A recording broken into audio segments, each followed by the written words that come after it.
Y'all, it's always good to come back in places like this. I get to travel all over the country now. God has blessed me with an amazing opportunity in life, a second chance in life, to be able to go out and speak to young people all over the country. Yesterday, I was at SMU speaking to their football team, at Texas A&M speaking to their football team. Last week, I was at Clemson. I was at Kansas. Next week, I'll be at Michigan State and Alabama. And I just thank God for those opportunities, but it's tonight. It's opportunities like this to catch kids before the problem happens, right? To catch kids when they're young and tell them this story. Rarely is it ever a good idea in life to make your own mistakes when there's so many examples of others of what not to do. It's pretty stupid to make your own mistakes if you've got an example in front of you of some knucklehead or some hardhead that can tell you what not to do. Let my life, let my example be a warning to you of what not to do in life. But let it also be a message of hope, because wait till you see how the story ends. Let's start the story out somewhere in the middle. July 30th, 2008. I'm sitting around my little rundown apartment in Dallas, Texas. And I say this rundown apartment because I'm a meth head at the time. I'm sitting on my couch. I'm smoking a glass pipe with meth in it. I got my drug dealer next to me, this guy named Tex. And I'm smoking this meth in this glass pipe, passing the pipe back and forth to Tex. And I'm telling Tex, I think the end is near, man. I think the cops, they're going to come get me pretty soon. You see, about 10 days before this guy I've been doing all these burglaries with in Dallas, this guy named Dustin, had just been picked up by the police. So they're putting the screws in this dude. I know they're going to come get me. About that time, a window shatters. And tumbling across my living room floor is this little canister. Man, it's almost like a slow motion movie reel. And I get up to go look at this canister. Right as I get above it, bam! Blows up right in my face. Bright white light, loud noise. That stun grenade goes off, blows me back on the couch. When I came to, when I could see again and hear again, there's a cop standing over me in full SWAT riot gear. He's got his boot on my chest, and the barrel of his machine gun is sticking in my eye socket. And that barrel's cold. I can feel it up against my eye. And he's screaming, "Don't move! Don't move!" Man, I looked up at this cat, and I blinked, and I said, "Man, don't worry. Don't worry." Cops started flooding into my living room, and one of them screams out, "We got him. We got the Uptown Burglar." Y'all, that's a moniker I'll have to live with the rest of my life, the Uptown Burglar. You see, about a dozen other meth addicts and myself, young and old, male and female, black and white, because drugs don't discriminate. We indiscriminately and without reservation broke into the homes of dozens of people in the Uptown neighborhood of Dallas to feed our insatiable meth habit. But on July 30th, 2008, the Uptown burglaries came to an end. That was the day I was arrested. Or as I like to tell kids, that was the day I was rescued. God got me out of a situation I couldn't get myself out of. They zip-tied me, threw me in the back of that squad car, took me down to Dallas County Jail. Y'all, Dallas County Jail is nothing like Jefferson County Jail. Dallas County Jail has got 8,500 people in it at all times. It's like a little city. They took me down there, they fingerprinted me, mugshot, booked me in, threw me in this cold holding cell. I spent the first 24 hours. I got one thought going through my head that whole first night, and it's not about my victims, these people I hurt with these burglaries. It's not about my family, who I hurt the most, because kids, that's who we hurt the most when we make those mistakes, our families. It isn't even about that first-degree felony for organized crime I got hanging over my head with a possible life sentence. Man, I don't care about any of that. My one thought going through my addict head is, how the hell am I going to get high from in here now? Where am I going to get my dope from now? That's the only thought I have, y'all. Don't let this clean-cut, polished guy fool you with this college football championship ring on. I work for Provost for a law firm. Don't let any of that fool you. I'm in recovery today. But if I'm in my addiction, I am living like an animal, and I'll steal from everybody in this room, because that's what addicts do. They do whatever they have to do to get their drugs. Y'all, I sat around that jail cell in Dallas County Jail for 10 months waiting to go to my trial, thinking about whenever I get out, man, I can't wait to do some dope. At the end of 10 months, I sat down for a 6-day trial. My parents came and watched everything in Dallas County. 6-day trial. A jury heard witness after witness, victim after victim, police officer after police officer come out and testify about what I've been doing. That jury deliberated for 10 minutes on my punishment. 10 minutes. If you're sitting at the defense table and the jury's gone for 10 minutes, you're in big trouble. When they brought me back in that courtroom, that judge hit that gavel, bam, bam. Damon Joseph West, you are hereby sentenced to 65 years in the Texas Department of Criminal Justice. They smoked me, y'all. That's a life sentence. Anything 60 and above is life. That's my first felony ever. Y'all, I'm the only football player in the history of this country, the NCAA, any division ever, to ever get a life sentence, to get a chance to get out and tell about it. I did 7 years and 3 months on that life sentence at the Mark Stiles unit right down the road. Made my first parole. You talk about a God thing, your first parole on a life sentence, and nobody but God can open those doors. Y'all, I got a story to tell y'all. Let me tell you what it's like inside of a maximum security penitentiary. But before I do that, let me tell you my backstory first. I grew up right down the road in Port Arthur, Texas. Grew up in Port Arthur, Texas. My father, Bob West, was a sports writer there for almost 50 years. He's the guy that made history back in 1971. You see, he was the first sports writer down in this part of the state to put a black athlete on the front page of a sports page. That athlete, Joe Washington. Some of the older folks in here might remember Joe Washington, Little Joe. My dad still has a box of hate mail to prove what that decision was like. We go through it sometimes to look back and see how far we have not come in this country, right, with race. So we look at that sometimes. My mother's a registered nurse. She was a nurse for 35 years in Port Arthur, Texas.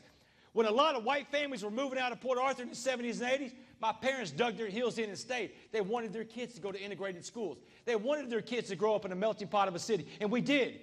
And we were better for it. I'm telling you all this backstory to let you know how much this saved my life later on. I got an older brother named Brandon, younger brother named Grayson. We got this nice, knit, little happy family. But no family's perfect. We had problems too, y'all. Everybody's family's like a duck on water, y'all. A duck looks smooth when it's traveling across the water. God's most graceful creature, right? But what you don't see under that water is that duck's little web feet are paddling like crazy to get where he's going. He's churning that water up. And that's like most families. Most families are paddling like crazy too. 1985, all right, I'm 9 years old. I came out and told my parents my babysitter had been molesting me. And this is childhood sexual abuse in the 80s, y'all. They didn't know as much about it back then as they know now. They sent me to a counselor. They sent me to talk to the family priest, and we prayed about it. We prayed a lot. My mother was one of those mothers that had a crucifix or a prayer plaque in every room in the house. You couldn't escape God in this woman's home. You couldn't get away from it. You may have a mom like that, huh? Yeah, amen, amen. So they did everything they could, but something inside that little 9-year-old boy went to a really dark place. By the time I'm 10, I start drinking. By the time I'm 12, I start smoking pot. Y'all, I want y'all to remember this story because this whole story, where I ended up, started out with a can of beer and a joint. A can of beer and a joint. Seems harmless, right? No, it always escalates to something else. It never stays right there. I had a lot of behavior problems, but because I was a really good football player, because I could throw a football really well, I got out of all kinds of trouble, and I went looking for those breaks. Anytime I got in trouble, I'd raise my hand. Yo, man, it's D. West. It's your quarterback, right? I got a scholarship to play football at the University of North Texas. And when I left home, when I left Port Arthur for Denton, Texas to play football, all I had was one thing on my mind, and it wasn't school. It wasn't what it was supposed to be. It was about being that starting quarterback in college. That's all I cared about. I put all my eggs into one basket, y'all. Y'all, kids, you're going to come up to days in life that I like to call fork-in-the-road days. These fork-in-the-road days, you're going to be handed a problem. Life is going to hit you pretty hard. It's going to knock you down. Now, you're going to get back up, but you've got to make a choice when you dust yourself off. Am I going to go the right direction and make the right decision, or am I going the wrong way with the wrong decision? When I got hurt, July 21st, September 21st, 1996, against Texas A&M, that was the last game I ever played in college. My football career was over. I was 20 years old. I thought I was on top of the world being the starting quarterback, and now it's gone. So I got to that giant fork in the road in life, and I made the wrong choice, y'all. I put in cocaine, ecstasy, pills. I drank all the time. Whatever could numb the pain, I was doing it. I did everything but go to God. The wrong thing. Y'all, somehow by the grace of God, I graduated college in 1999. I went to Washington, D.C. to work in the United States Congress. Y'all know that big Capitol building you see on TV all the time? I worked in that building every day. And after that job, I worked for a guy running for president of the United States. And after that job, I went to train to be a stockbroker in Dallas, Texas for one of the biggest Wall Street banks in the world. It was at that job in Dallas where I was introduced to methamphetamine for the first time. Y'all, if y'all don't pay attention to anything I say today, remember this. Meth is the most evil, most addictive drug ever created by man. I smoked that drug one time, y'all, one time, and I was instantly hooked. Bam! Y'all, I was up for 4 days the first time I smoked that drug. That's Monday through Thursday, y'all. That's 100 hours. And I couldn't give up everything quickly enough. I gave up my job. I gave up my home, my car, my family, my tethering to God, my sanity. I gave all that up freely. I went from working on Wall Street to living on the streets of Dallas, sleeping on park benches, sleeping in alleyways. Yeah, that's what I said. Don't let this clean-cut guy fool you, because I'm in recovery today. I'm not in my addiction. I fell in with a bunch of other dope fiends, about 15 of us living in a trap house in East Dallas. All we do is sit around and smoke dope all day long. Talk about we're going to get higher and higher. We have a fundamental problem with our operation. We don't have jobs. So what do you think we do for our dope? We steal. We steal because that's what dope addicts do. Dope fiends do anything they have to do to get drugs. And people with addiction, they're not bad people. They're sick people. They're suffering from a disease. And I got that disease. I'm an addict.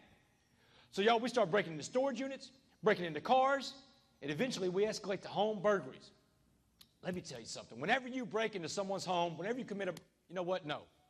Accountability. When I broke into people's homes, when I stole from these people, let me tell you what I took from these people. Anybody that's ever been the victim of a burglary is going to know exactly what I'm talking about. I didn't just take these people's property, because I did. I took a lot of property and hurt a lot of people. I took something more important than their property. I took these folks' sense of security. There are people going home in Dallas, Texas right now, sticking their key in the door, thinking about Damon West. Man, Damon West. That man that came into my home, crossed that threshold into my home, went where my children sleep, it stole my sense of security. And that's not all. Man, when I would break in these homes and they'd have a safe, I'd take that safe out, take it by a dumpster somewhere in downtown Dallas, pop that safe open. I'd get in there and take all the things the dope man's going to take for trade. I'd take the money, the jewelry, but the things I didn't take, the things the dope man didn't want, photo albums. People put their most prized possessions in safes. Photo albums with baby pictures, pictures of old relatives, family events, things you can't replace. Family heirlooms. They don't make two of those, and I couldn't smoke it, so I threw it in the dumpster. These people lost a lot because of me. I always make it a point to talk about my victims because they are the most important part of my story. But on July 30th, 2008, that Dallas SWAT team put an end to the Uptown burglaries. So now we're back where we started. I'm in that jail cell. I've been in there 24 hours thinking about doing dope. How am I going to get my dope? They come and bang on that door. Wes, come with us. Dallas County Jail's got it's a labyrinth of mazes down there of tunnels. And you never see the sun when you're in Dallas County Jail. They take me as far away as they can, stick me in the worst pod they can find. These folks are mad at me. They stick me in that pod. Within 24 hours, I'm in my first fight in jail over a breakfast tray. Man, I'm scared to death, y'all. Don't let me talk about I wasn't scared. I was scared to death. They have these phones in the day room, these blue day room phones. So I thought, you know what? I had a family that once loved me. Remember that family I was telling you about? I was like, you know what? I want to call my family, even though I've pushed them out of my life with lies for the last 3 or 4 years. And I don't even take their phone calls anymore. They can't even find me. I wonder if they know what happened to me. So I picked up that day room phone and I called. Now my old man's in his 70s now, that sports writer with that good moral compass. Man, he picked up that phone. I've never seen my dad cry before in my life. But I heard him cry that one time. At one time when I called home, he's screaming in the phone, Damon, how we go so wrong with you, man? How we mess up so bad? And the worst part was, what could we have done different? Because that's what our parents want to know. Our parents want to know, how can they take responsibility for the things we do? It's sad. My dad's sitting there beating himself up over the things I did. Man, he can't talk because he's crying. I can't talk because I'm crying. My mom, that strong-willed woman, that nurse, she's used to traumatic situations. She snatches that phone out of my dad's hand. She says, baby, your dad can't talk. She said, I've never seen him broken down like this before in my life, but we need to have a conversation. She said, first of all, you need to know that you are loved unconditionally. That is the deal we made with God, what God loaned you to us. She said, do you know that you are loved unconditionally, Damon? Do you hear me? I said, through the tears, I told my mom, yeah, Mom, I got it. I'm loved unconditionally. She said, that's good, baby, because we just gave you back to God. She said, you're in Dallas County Jail now. Joker, there is nothing we can do for you anymore. And I'll never forget what she said. She said, you are now a captive audience to God, and you better start listening. She asked me a question. She said, baby, do you remember that prayer plaque I had above your wall in your bedroom as a kid? Remember I told you my mom had these plaques, these crosses everywhere in the house? Well, she's asking about the one that I had in my bedroom growing up for 18 years. And I'm coming off that dope, y'all. I've been on dope for 4 years. My brain isn't even working right. So I tell my mom through those tears again, I said, no, Mom, I don't remember. She said, baby, it's footprints in the sand. Do you remember the story of footprints in the sand? And I thought long and hard, y'all, and I was like, no, Mom, I don't. So my mother patiently and lovingly retold me the story of footprints in the sand about a guy walking on the beach with God. And every time something good happened, they're watching a video of his life. And every time something good happened in this man's life, there's 2 sets of footprints walking side by side. But every time something bad happens, when there's pain, there's hurt, there's suffering, there's loss, when he loses his football career, there's 1 set of footprints. Finally, the guy calls God out and says, God, what's up, man? Every time something good happens, you are walking with me, man. But when something bad happens, man, you abandon me, God. I can see it, 1 set of footprints. She said, Damon, that's when God said, you fool. Every time you saw 1 set of footprints, I didn't abandon you. I carried you. Boy, she started screaming at me like a coach. She said, baby, look down in that jail cell right now. She said, there's one set of footprints in that jail cell, and they're not yours, buddy. Get on God's back. I don't want to lose my son. So, y'all, I started talking to a God I hadn't talked to since I got hurt in 1996. And this conversion doesn't happen overnight. Let me tell you about what I prayed to God for 10 months. Check this prayer out. Dear God, please get me out of this jam. And if you do, there I am bargaining with God. Like God waits for me to wake up every morning so we can run that universe together, right? Yeah. If you get me out of this jam, God, get me probation, I'll be a normal guy again, I'll get a job, and I'll just smoke meth on the weekends, God. Yeah. That's the best I could come up with. God wasn't playing that. They smoked me at that trial for a reason. Happens just like it does in the movie, kids. Anytime you get a life sentence like that, the bailiffs are on you quick. They come back to you, and they throw your arms behind your back. They handcuff you. They shove you out of that courtroom. My parents are sitting in that first row, and all I can think to say when I see my mom is, I'm sorry, Mom. They take me out that courtroom, throw me in this little side room. They got a bulletproof glass right there. And I'm waiting to see who's going to come in the other side of that bulletproof glass because they set me down. My parents walk in. And my dad can't talk. He is in stunned disbelief, man. He just saw his son get a life sentence by a jury. My mother, that strong-willed Christian woman with that good relationship with God, she does all the talking. She says, baby, debts in life, demand to be paid. That's a lesson in life, kids. If you owe a debt, you're going to pay it. One day you will pay that debt. She said, debts in life demand to be paid. And you just got hit with a hell of a bill from the state of Texas. She said, but you did the things they said you did. So you're going to prison. You're going to do that time right. And you're going to get on God's back like I told you. But check this out, buddy. You owe us a debt too. Your father and I gave you all the love and opportunity and support to be anything you wanted to be in life, and this is how you repay us? I don't think so. She said, when you go into that prison, you are not going to get into a gang. You're not going to get some white hate group because you're the minority in prison now. She said, you were raised in a giant melting pot of a city, and we gave you a great moral compass. She said, you better use that, buddy. She said, no tattoos either. No gangs, no tattoos. Y'all see any tats on me? My mom said I couldn't get any, man, so I didn't get any tattoos. All right? So she said, no gangs, no tattoos. She said, do you understand this debt you're going to pay? And I was like, yeah, Mom, I got it. Y'all, I had no clue what I just promised my mom. I'm 32 years old, 33 years old at the time. I had no clue what I just promised my mom. When I got back to that jail cell in Dallas County Jail, I found out I had 2 months before that prison bus was going to come pick me up. So I'm asking around, y'all. I'm inquisitive. I ask a lot of questions. I'm very coachable because I played sports. So I'm asking everybody in there that's been to the joint before, hey, man, how am I going to survive prison? And every man, black, white, Hispanic, is telling me the same thing. Dude, you're going to have to get into a gang, West. You just got a life sentence. And when you get a life sentence in Texas, they send you to a separate part of the prison system. They're going to throw you in a building for 5 years. You don't come off that building except to go to the chow hall, to go to the chapel, and to go to the law library. You're going to have to fight the entire 5 years if you don't get into a gang. Man, just get into a gang. All but one man in there told me the same thing about that gang. This one guy, this old black guy named Jackson. And I called him Mr. Jackson out of respect because Mr. Jackson was an older guy. He's in his 60s. Been to prison 4 or 5 times. Mr. Jackson pulled me aside one day. He says, man, I've been watching how you're dealing with all these knuckleheads, these dummies. Talk about you got to get into a gang. He said, man, don't listen to them. You keep that promise you made to God and that promise you made to your parents. He said, I'm going to lace you up. I'm going to give you the game on prison. I'm going to tell you how it's going to be. Mr. Jackson told me, first thing you need to understand about prison, it's all about race. Race runs the entire institution. He said it's the most disgusting environment you've ever seen in your life. He said, when you get into that day room, you're going to see a TV set. In front of the TV set, you're going to see benches. That first bench is for the blacks. Don't sit on that bench. You get your head smashed in. He said, that next bench is for the Hispanics. Don't sit on the essays bench. The essays will smash your head in too. He said, that third bench, if there's a third bench, that's for the white folks.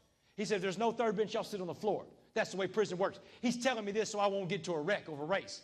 He said, second of all, if you're not going to get to a gang, and you said you're not, you are going to fight every white gang in there, man, because they feel like they own you. They own you, and you're supposed to be with them. He said the Aryan Brotherhood, the Aryan Circle, the White Knights, the Woods, he's naming all these gangs. Man, my head is spinning.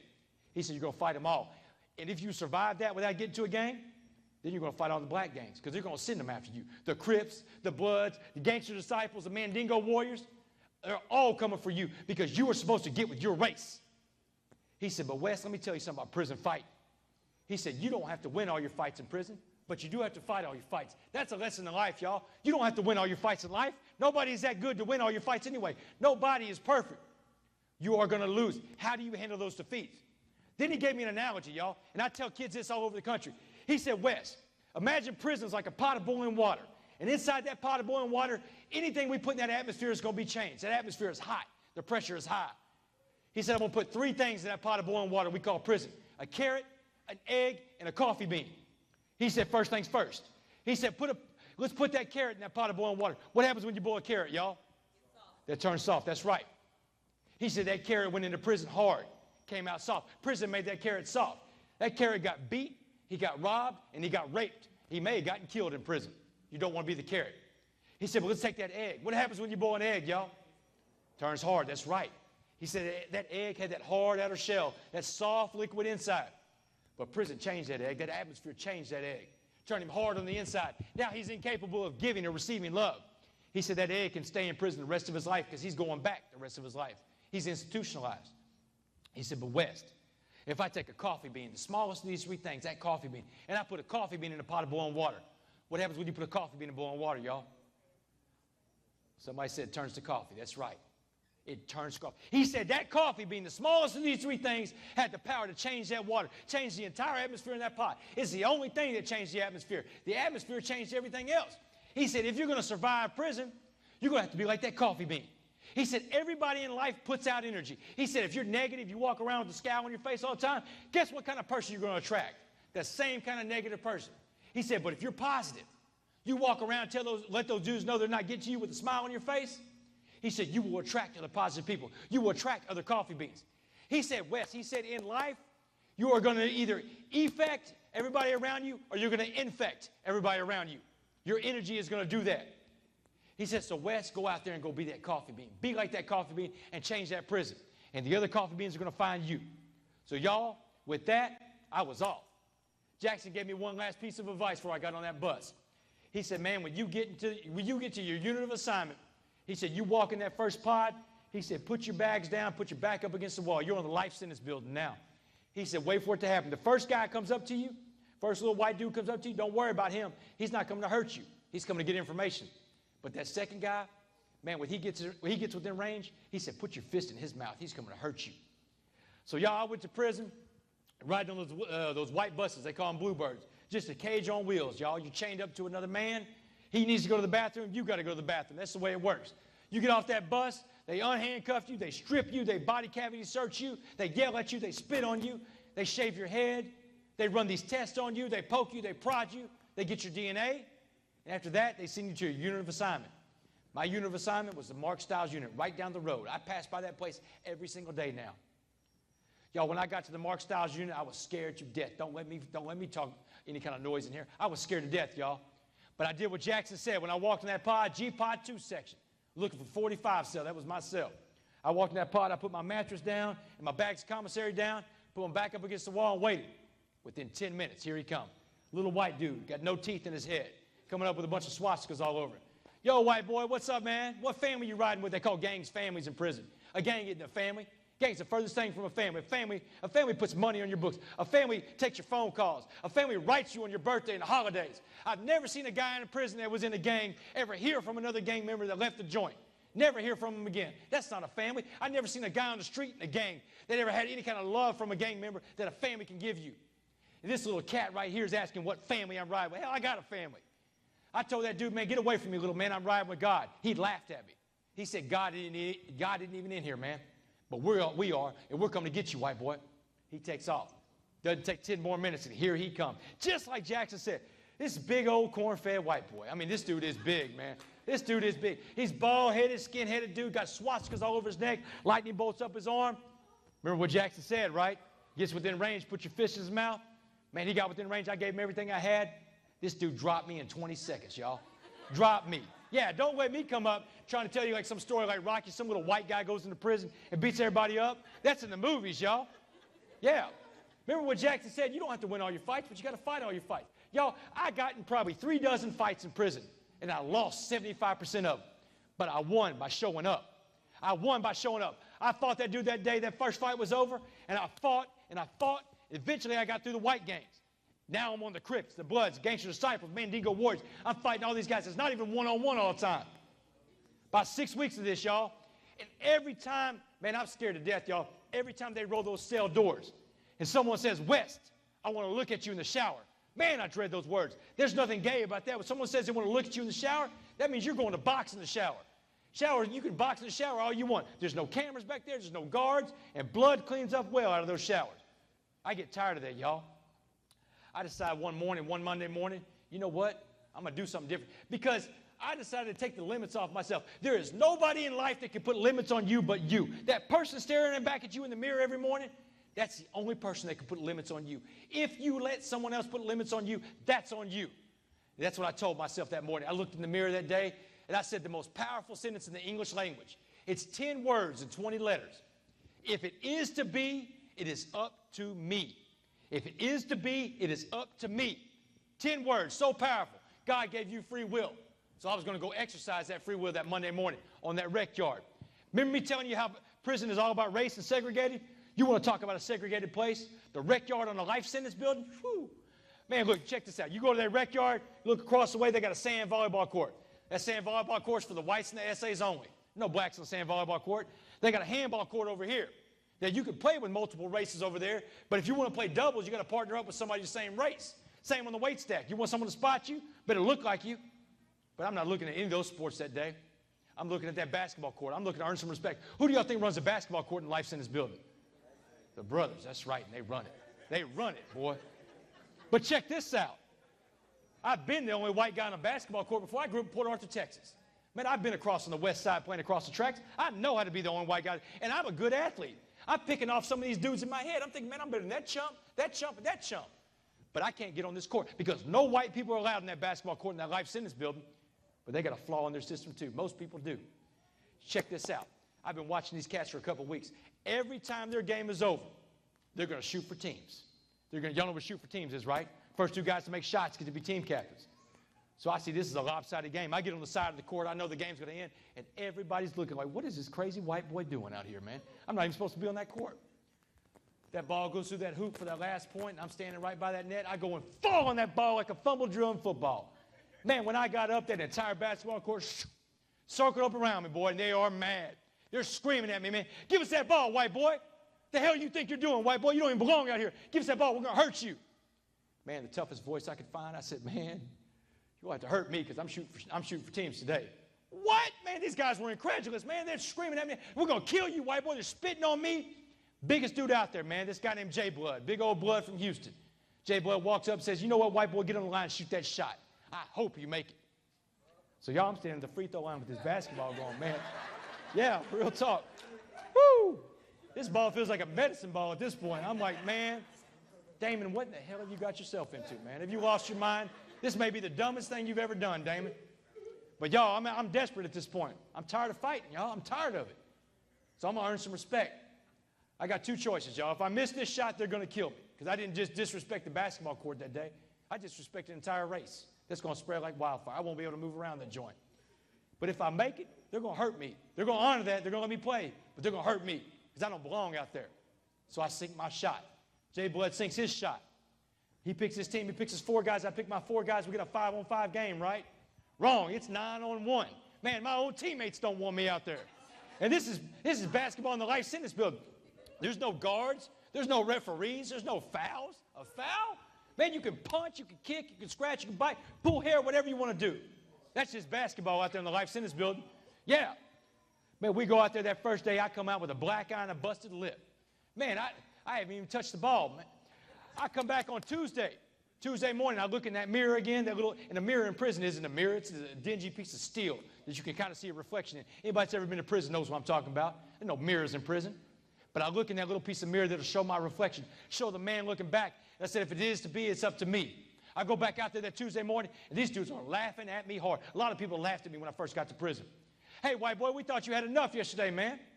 I said, man, I thought you boys were playing basketball today. What? And Jay Blood stepped up. He said, you know what, white boy, you're on my team today.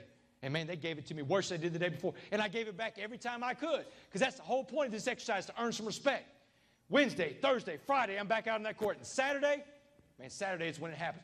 Saturday in prison, everybody goes to the rec yard. Y'all, there's 432 people on 7 building where I live. Everybody's got a life sentence, and everybody's on the rec yard. And by this point, this late in the week, man, they're picking me to play on every team. Everybody wants to get a piece of white boy and beat him up. Oh, man. So we're out there playing, and that change happens. And look, I play defense. All I do out there is play defense. I haven't shot that ball since Monday when I shot for teams, right? I'm standing out there, darn near at half court. We're on offense. I'm almost at half court. I'm waiting for the guys to get the ball, play defense. And somebody passed me the ball. Man, I shoot this thing and I miss it. I'm like, ah. But eventually they pass me the ball again and again, and I make a shot, and I heard the change. Somebody said, good shot, West. West. Man, I wasn't white boy anymore. Y'all know how derogatory it is to hear someone call you by the color of your skin? Yeah, I wasn't white boy anymore. I was West. And after that game was over, they circled up around me like they did 6 days before. And Jay Blood stepped up. He said, man, you pulled something off out here we have never seen a white boy pull off before. You took everything we had, and you gave it back when you could, and you never disrespected us as a race. He said, man, you have earned our respect. You don't have to worry about the blacks the rest of the time you're in prison, man. We got you back on this, Wes. And, y'all, that felt good. But you know what the first thing I thought about? Mr. Jackson. Mr. Jackson, that coffee bean. Because you can't just think of how uncomfortable it was for me to be the only white guy on the basketball court. Think about how uncomfortable it was for them, man. All those years of learned behavior and learned beliefs that says that a white guy's not supposed to be out there. How do you think they felt? I must have been like an alien on a different planet with them. What the heck is this guy doing? But in 6 days, everybody made a change. In 6 days, everybody was coffee beans. And every time those guys went to play basketball, they stopped by G545, still banging that door. Come on, Wes, let's go shoot some hoops. I belonged finally. And when that threat of violence got off my back, man, I could do some real work. I quit looking at prison as a punishment, and I started looking at prison as an opportunity. This is my opportunity. I don't know when I'm getting out of prison, y'all. I have no clue. But this is my opportunity to grow in 3 ways every single day: spiritually, mentally, and physically. You're going to hear kids, people say you are what you eat. They're not just talking about food. They're talking about what are you feeding yourself? What kind of books are you reading? What kind of videos do you watch? Spiritually, yeah. Spiritually, what are you feeding yourself? Do you even feed yourself spiritually? Do you tap into God? Because you're going to look like whatever you put into your body. That's just the way it goes. And when I got that knowledge, I learned what the secret to life was. The secret to life.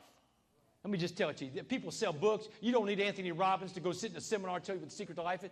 The secret to life is serving others and being humble. That's it. The secret to life is helping other people achieve their station in life they want to get to. Helping people up. That's all it's about, y'all. It ain't about you. It may start with you, but it ain't about you. And that's what I learned. It's not about Damon West. Damon West has been selfish all his life. Yo, I couldn't take college classes in there because I had a college degree, but I could teach people how to read, how to write, guys taking their GED test. I did everything I could. These guys came into prison. These guys, they call them the Acts guys. And it's a church group. They come in for 4 days, and they bring Jesus in. And I saw a transformation happen with these inmates. These men came in and volunteered their time. They left their families and their jobs for 4 days. They came into a prison. It took 66 of us through a retreat. And, man, I saw the biggest, baddest guys in the joint crying like babies when it was over. And I knew they were working with something. They taught me 2 words: servant leadership. And at first you hear servant leadership, you think, well, wait a second. A servant can't be a leader. A servant does menial tasks and does all the chores. No, a real leader knows how to serve. And that's when I learned about servant leadership. And when I learned about that, I read a bunch of books. I read everything I could in prison. I read history, philosophy, novels. I read fiction, nonfiction. I read everything I could get my hands on, a book every other day. And when I read about the history of the world religions, I read every religious book I could. The Veda, the Torah, the Quran, the Bible. I read them all. And at the center, at the core of all those religions, Hinduism, Judaism, Buddhism, Christianity, Islam, there are 4 spiritual principles that are at the same for all of those religions: unselfish, honest, pure, and loving. Unselfish, honest, pure, and loving. If you're not living in these 4 spiritual principles, then you are on the other side, where it's selfish, self-seeking, self-want. You see all these self-words coming up? Self-desire. And the worst one of them all, self-delusion. Y'all know what self-delusion is? Self-delusion is when you believe your own crap. That's when you think you're something you're not. Yeah, self-delusion is what Damon West was living in all his life. But now, I'm a passenger in the car, and God is driving. I'm on God's back like my mom talked about. Finally. Yeah. This happens in prison, y'all. And when I go to a recovery meeting one day, someone broke it open for me. They taught me what the serenity prayer was about. Because I had heard the serenity prayer all my life. God, grant me the serenity to accept the things I cannot change, the courage to change the things I can, and the wisdom to know the difference. So he diagrammed the prayer one day.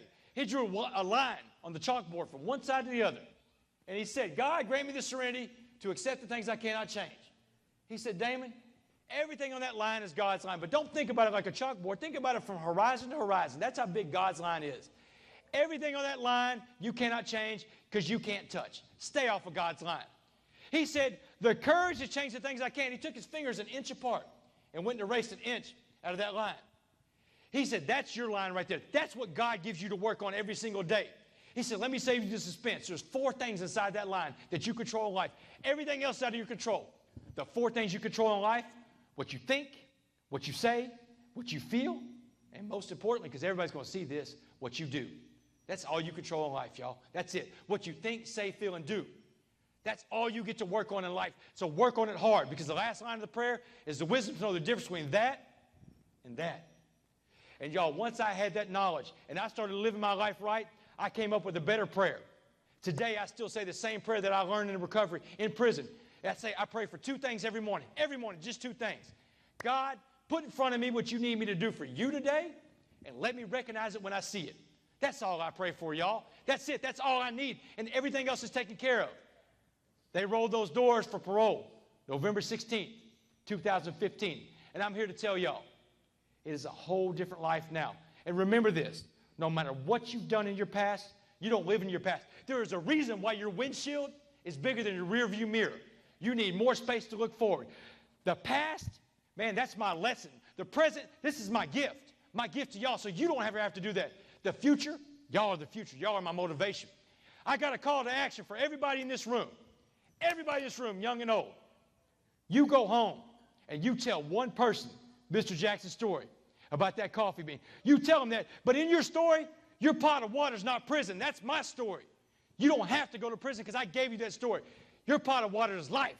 Life is going to turn the heat up on you. How will you respond? Yeah. Will you be like that carrot that turns soft? No. No one wants to be that carrot. You going to be like that egg that turns hard, incapable of giving and receiving love? No. No one wants to be that egg. You're going to be like that coffee bean.